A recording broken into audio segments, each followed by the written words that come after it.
বাংলাদেশ ও জাপানের মধ্যে ৬৩০ মিলিয়ন মার্কিন ডলারের একটি গুরুত্বপূর্ণ ঋণ চুক্তি স্বাক্ষরিত হয়েছে।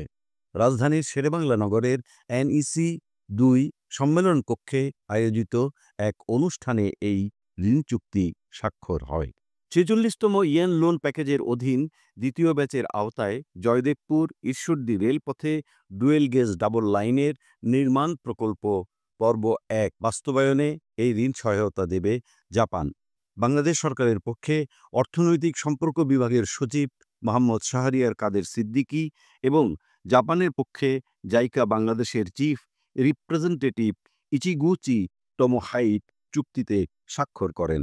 এই চুক্তির আওতায় জাপান সরকার বাংলাদেশকে মোট ৯২,০৭৭ মিলিয়ন ইয়েন, যা প্রায় ৬৩০ মিলিয়ন মার্কিন ডলার ঋণ সহায়তা দেবে। এর আগে প্রধান উপদেষ্টার জাপান সফরের সময় ৩০ মে টোকিওতে প্রকল্পটির জন্য বিনিময় নোট সই হয়। রেল খাতে দেশের সক্ষমতা বৃদ্ধির লক্ষ্যেই নেওয়া হয়েছে এই প্রকল্প।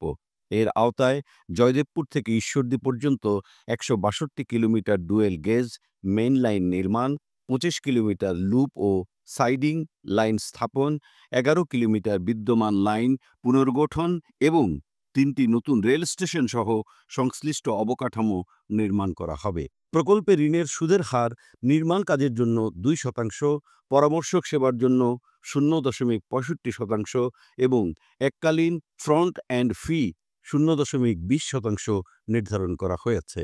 ঋণটি ১০ বছরের গ্রেস পিরিয়ড সহ ৩০ বছরে পরিশোধযোগ্য।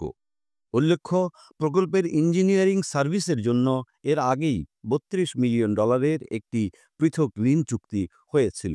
বাংলাদেশের অবকাঠামো, যোগাযোগ, জ্বালানি, শিক্ষা ও স্বাস্থ্যসহ বিভিন্ন খাতে জাপানের অব্যাহত সহায়তা উল্লেখযোগ্য।